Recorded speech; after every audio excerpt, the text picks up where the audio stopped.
আপনি তো নিজেও বলতে পারবেন না আপনি ভালো মানুষ। আমি ভালো মানুষ বলতে পারবেন না? আপনার খাসলত খারাপ, আপনার স্বভাব খারাপ, আপনার অভ্যাস খারাপ, আপনার চরিত্র খারাপ, আপনার গতিবিধি খারাপ। মানুষে বলে মানুষ, তো মানুষকে যখন মানুষ মানুষের মতো চলে তখন মানুষ মানুষ, আর যখন মানুষ মানুষের মতো চলে না তখন মানুষ অমানুষ। মানুষকে আল্লাহ সৃষ্টি করেছেন, প্রথম আকাশে নেমে এসেছেন মানুষের সাথে কথা বলার জন্য। মানুষের ভিতরে একটু অনুভূতি থাকে না? কেন থাকবে না? মানুষ তো মানুষ, কেন অনুভূতি থাকে না? থাকা উচিত। সম্মানিত দিনী ভাই বোন, এই ছেলেরা, তোমরা এখান থেকে নেই সামনে পর্যন্ত রাস্তাতে কোনো মানুষ, কোনো ছেলেপিলে যেন দৌড়াদৌড়ি না করতে পারে, এই ব্যাপারে তোমরা খুব সোচ্চার সাবধান থাকো। সম্মানিত দিনী ভাই বোন, আমরা আপনাদের সাথে একটা গুরুত্বপূর্ণ ইবাদত নিয়ে কথা বলবো, সেটা হলো সিয়াম। আমরা বলার সময় সিয়াম বলবো, রোজা বলবো না। কেন? সিয়াম শব্দটি কোরআনেও আছে, হাদিসেও আছে। রোজা শব্দটি কোরআনেও নেই, হাদিসেও নেই। সালাত শব্দটি কোরআনেও আছে, হাদিসেও আছে। নামাজ শব্দটি কোরআনেও নেই, হাদিসেও নেই। আল্লাহ শব্দটি কোরআনেও আছে, হাদিসেও আছে। খোদা শব্দটি কোরআনেও নেই, হাদিসেও নেই। জাহান্নাম শব্দটি কোরআনেও আছে, হাদিসেও আছে। দোজক শব্দটি কোরআনেও নেই, হাদিসেও নেই। জান্নাত শব্দটি কোরআনেও আছে, হাদিসেও আছে।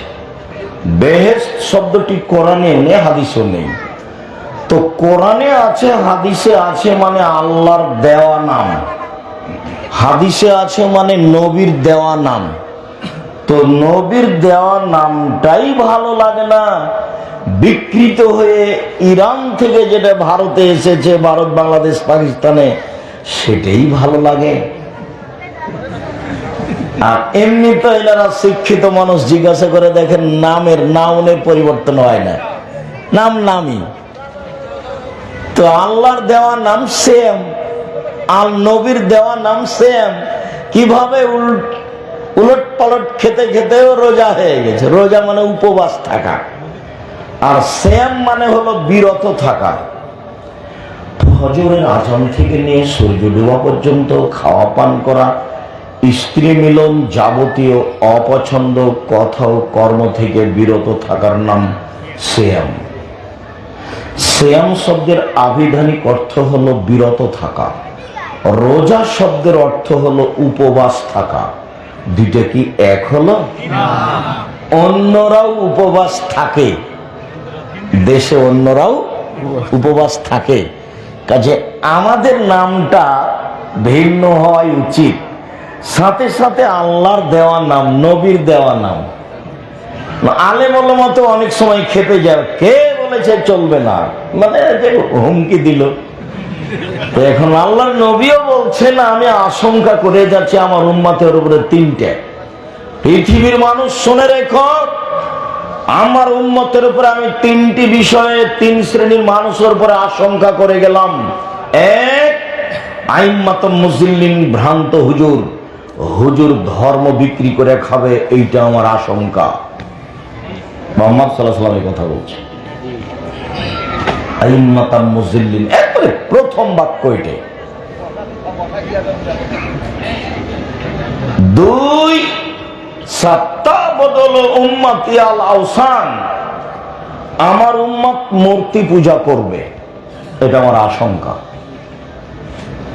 শিক্ষিত মানুষ আমাকে নিয়ে গেছে, দাওয়াত খাবে, কথা বলবে, তো বলছে আমার আম্মাকে খুব ভালোবাসি, সেই জন্য আমার আম্মার ছবিটা সুন্দর করে বানিয়ে মাথার উপরে রেখেছি। আমি বলছি আপনি কুসন্তান, তো কষ্ট পেয়েছে, দুঃখিত, মনে কিছু দিলেন না। আমি ঢাকার এক এমপির কাছে কি যেন প্রয়োজনে গেছি, তো পাশে মূর্তি আছে, বাঘেরও মূর্তি আছে। তা আমি বলছি ভাইজান মনে কিছু নিয়েন না, মূর্তিটা আপনাকে নামাতে হবে, তারপরে আমি বসতে পারি। তো চট করে আমাকে বলছে আমি খাঁটি আহলে হাদিস, এইভাবে সাড়া দিতে হবে না, খাঁটি আহলে হাদিস। তো আমি বললাম যে আসলে কি বলি আপনাকে, যারা হাদিস মেনে চলে তারাই তো আহলে হাদিস, আমরা যেভাবে জানি। তো আপনার পাশে বাঘের মূর্তি, তখন আপনি আহলে হাদিস, এটা কিভাবে হলো আমার বুঝে আসলো না। যাক, আপনার সাথে আমি বেশি কথা বলতে রাজি নই। যদি সম্ভব হয় আমি বসবো, যদি সরানো সম্ভব না হয় গেলাম আমি। আসসালামু আলাইকুম। আমার জীবনে কোনোদিন কোনো এমপি মন্ত্রী, কোনো সভাপতি সেক্রেটারিকে হিসাব করে কথা বলতে হবে আমার এই 35 বছর জীবনে কোনোদিন প্রয়োজন হয়নি। কারো টাকা নিয়ে আমাকে জীবনে বেঁচে থাকতে হবে এরকম পরিবেশ আল্লাহ আমাকে দেয়নি। আল্লাহ, আমি ভালো আছি, আমার বাপের জমি যা ভাগে পেয়েছি তাতে আমার আরো কয়েক পিঢ়ি চলবে ইনশাল্লাহ। কাউকে হিসাব করে একদিন কাটাতে হবে এরকম আমার দীর্ঘ 35 বছরে কোনোদিন হয়নি, আলহামদুলিল্লাহ। আর আমি জীবনে কোনোদিন অপ্রয়োজনীয় বাক্য বলিনি। আমার উম্মত মূর্তি পূজা করবে, এটা আমার আশঙ্কা। 3,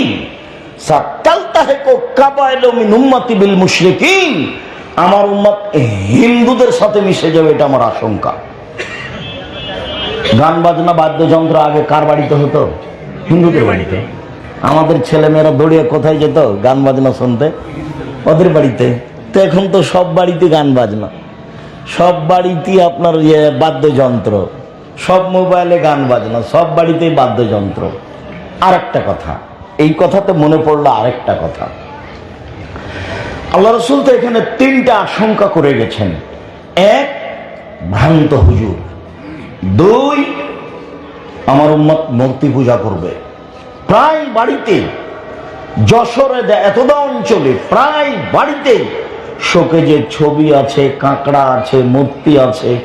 আয়নাটা কিনেছে, সেইটা হলো আপনার রুই মাছ।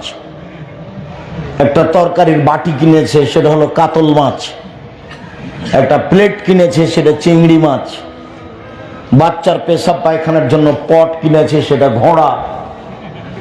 ছেলের জন্য জামা কাপড় কিনেছে, তাতে আছে কার্টন। ছেলের জন্য একটা গেঞ্জি কিনেছে, তাতে পিছন দিকে 10 লেখা আছে। দেখতে দেখতে নামাজ শেষ। তো মধ্যখানে আরেকটা কথা বলি, যেটা মাথায় জেগেছে সেটা পরে, এইটা আর একটু বলি। সম্মানিত দিনী ভাই বোন, রাসূল সাল্লাল্লাহু আলাইহি ওয়াসাল্লাম আরো একটা আশঙ্কা করে গেছেন।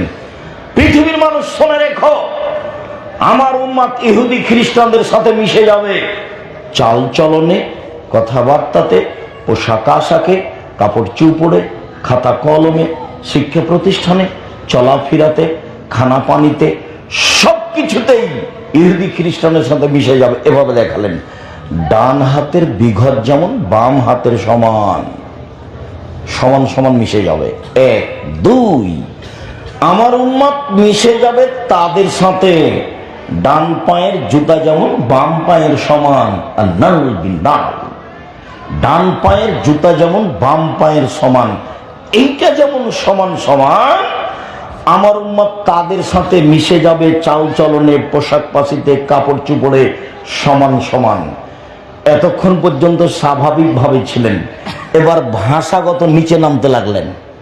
ভাষাগত নিচে নামতে নামতে নামতে বলছেন, পৃথিবীর মানুষ শুনে রেখো, ইহুদি খ্রিস্টান যদি মায়ের সাথে জেনা করে থাকে, আমার উম্মত তাদের সাথে মিল দিতে গিয়ে মায়ের সাথে জেনা করবে। হাদিস তো সহিহ। আমার জীবনে আমি কোনোদিন কেসা কাহিনী বলিনি।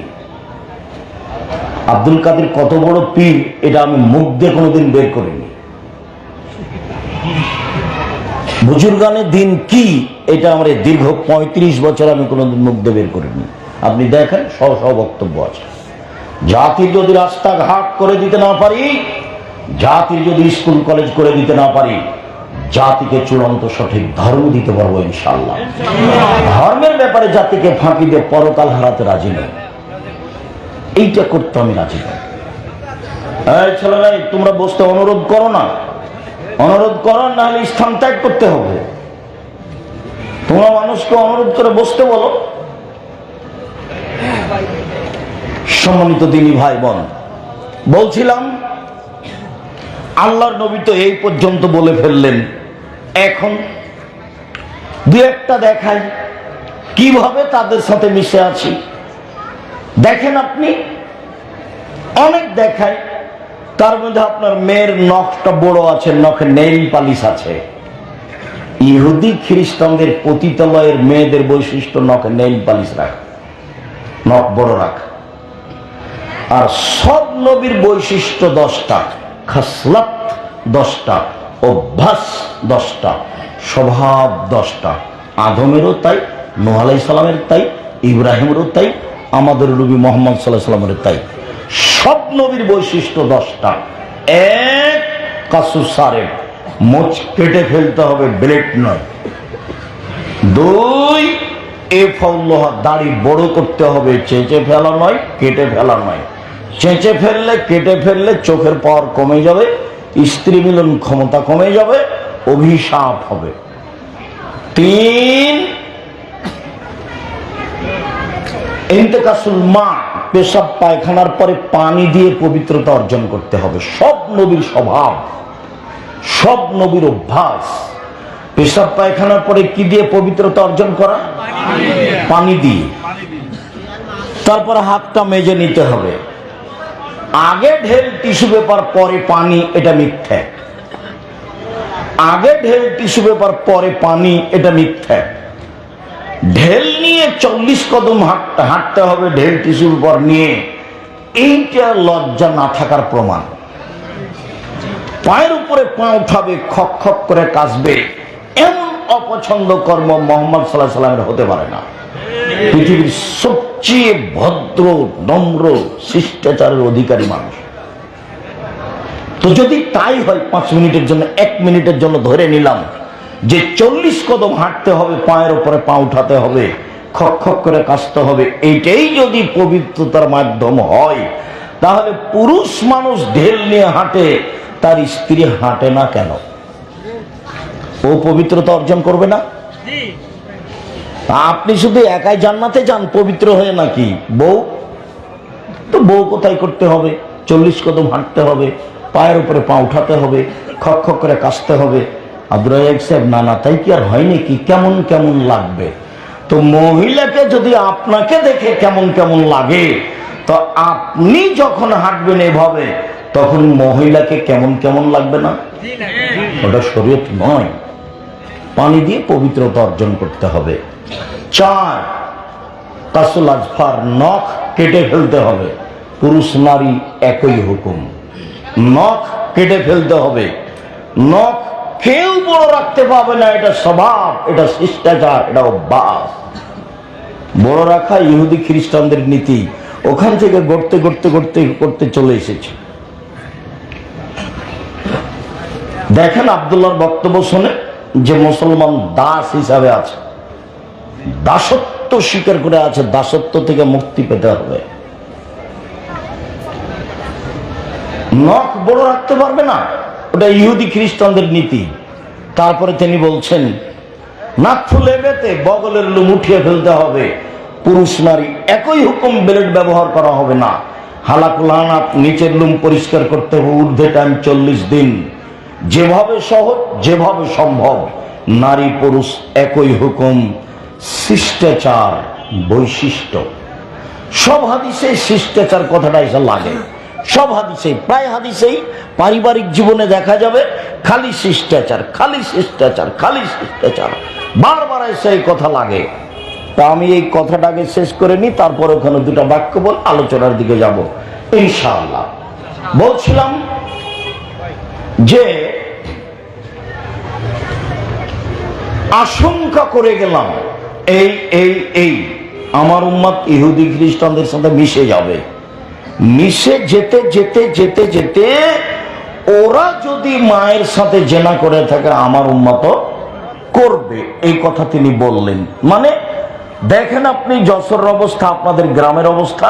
একটা মানুষ ধনী, টাকা পয়সা আছে, প্রতি বছরে রমজান মাসে উমরা করে, মাথায় টুপিও আছে, মেয়েটাকে নিয়ে ঢাকা যাচ্ছে, তো মেয়েটা স্কিন পায়জামা পরে আছে। ওটা ওর বাপ নয়? এই মেয়ে, তুমি তোমার বাপকে সৎবাপ বলে ডাকিও। ওটা তোমার বাপ। কে বলে সেটা তোমার বাপ? বাপ কাকে বলে? যে মেয়েকে, স্ত্রীকে কন্ট্রোল করতে পারে, তার নাম স্বামী, তার নাম বাপ। তোমার পরনে স্কিন পায়জামা কেন? কেন তোমার পরনে স্কিন পায়জামা? কি বুঝাতে চাও এটা আমাকে? তুমি ভুরু তোলে চিকন করে রেখেছ, কি বুঝাতে চাও তুমি এটা আমাকে? তোমাকে, তোমার বাপকে, তোমার বংশকে যদি আমি অশিক্ষিত প্রমাণ করতে না পারি, আমি জাতির সামনে বক্তব্য দেব না। 35 বছর থেকে বলে আসছি, একদিন বলিনি, দুদিন বলিনি, হাজার হাজার বক্তব্য ঝুলছে নেটে, আপনি দেখেন। এই মেয়ে, তোমার বাপকে যদি আমি অশিক্ষিত প্রমাণ করতে না পারি, জাতির সামনে বক্তব্য দেব না। বোঝে না ওরা, অন্তর আছে বোঝে না, দেখেও দেখে না ওরা, চক্ষু আছে দেখে না, শোনেও শোনে না ওরা, কান আছে শোনে না। উলাইকা কালানাম, তারা পশু প্রাণীর মতো, তারা গরু ছাগলের মতো, তারা কুকুর শিগের মতো, বালুমাজাল, বরং তার চেয়ে খারাপ। এ কথা আমি বলিনি, এ কথা মুহাম্মদ সাল্লাল্লাহু আলাইহি ওয়াসাল্লাম বলেননি, এ কথা আল্লাহ বলেছে। এ কথা আমি বলিনি, এ কথা মুহাম্মদ সাল্লাল্লাহু আলাইহি ওয়াসাল্লাম বলেননি, এ কথা আল্লাহ বলেছে। কি দেখাতে চান আপনি বাপ কাকে বলে? 1 মিনিট। রাসূল সাল্লাল্লাহু আলাইহি ওয়াসাল্লাম বলছেন, 3টে মেয়েকে যদি লালন পালন করে, তো বিচারের মাঠে মেয়ে 3টি পিতাকে জান্নাতে নিয়ে যাওয়ার জন্য অন্তরাল হয়ে দাঁড়াবে। মানে ওইদিকে থাকবে জাহান্নাম, এদিকে থাকবে পিতা, আর মধ্যে থাকবে মেয়েরা। মেয়েরা শক্তভাবে মেখে যাবে, আল্লাহকে বলবে আমার আব্বাকে আগে জান্নাতে দিতে হবে, তারপরে কোনো কথা। দেন দেখি আমার আব্বাকে জাহান্নামে, এই যে বেঁকে গেলাম, ওদিকে জাহান্নাম, আমার আব্বা পিছনে আছে, এই যে আমরা, কোন আল্লাহ হয়ে যাবে না। মেয়েরা অন্তরাল হয়ে যাবে পিতাকে জান্নাতে নিয়ে যাওয়ার জন্য, যে কোনো মূল্যে নিয়ে যাবে। আগে আমার আব্বাকে জান্নাতে দিতে হবে, তারপরে কোনো কথা।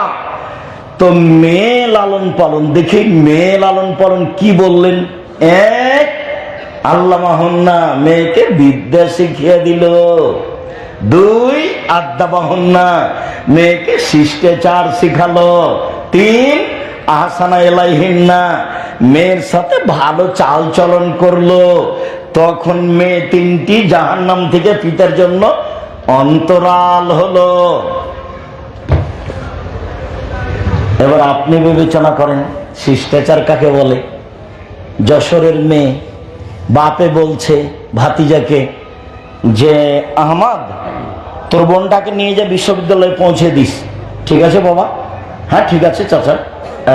শিষ্টাচার, শিষ্টাচার। আম্মু, এই আমার বন্ধু বান্ধব এসেছে, খাবার নিয়ে আসো। আম্মু, খালেদা তুমি খাবার পরিবেশন কর। শিষ্টাচার, শিষ্টাচার। মায় বলছে জানা তোর দুলা ভাই এসে, যে যা পানি দিয়ে, চা দিয়ে, খাবার দিয়ে। শিষ্টাচার,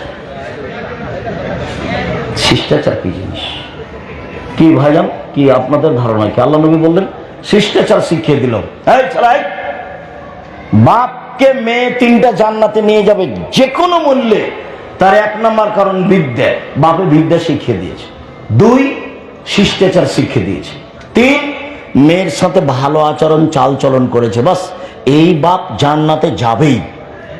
এ কথা আমি বলিনি, এ কথা মুহাম্মদ সাল্লাল্লাহু আলাইহি ওয়াসাল্লাম বলেছে। তো শিষ্টাচার কি জিনিস?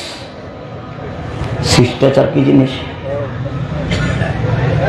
বাপের সাথে মেয়ে যাচ্ছে, স্কিন পায়জামা পরে আছে, এটাই কি শিষ্টাচার? নগ্ন পোশাক পরে আছে, এটাই কি শিষ্টাচার? চুল ছোট আছে, এইটাই কি শিষ্টাচার? ভুরু তুলে চিকন করে রেখেছে আসকারা মাস্কারা দিয়ে, এইটাই কি শিষ্টাচার? বাড়িতে পুতুল আছে, এইটাই কি শিষ্টাচার? কোনটা শিষ্টাচার? শিষ্টাচার কাকে বলে? আরে শিষ্টাচার ঘোড়ার ডিম। ঘোড়ার ডিম মানুষে বলে, কেউ দেখেনি। মুহাম্মদ সাল্লাল্লাহু আলাইহি ওয়াসাল্লাম বলেছেন শিষ্টাচার এই বাপের কাছে, শিষ্টাচার হলো ঘোড়ার ডিম। ও বাপ নয়। এই মেয়ে, তুমি তোমার বাপকে সৎ বাপ বলে ডাকিও, তোমার মাকে সৎ মা বলে ডাকিও। তোমার মা নয়, ভুল বুঝেছ। এই মা তোমাকে কবর দিয়েছে। এই ছেলেরা, আমরা আমাদের জীবনকে ভালো কাজে ব্যয় করি। আমরা বেশি বেশি করে নেক আমল করি আর খারাপ কাজ থেকে বিরত থাকি।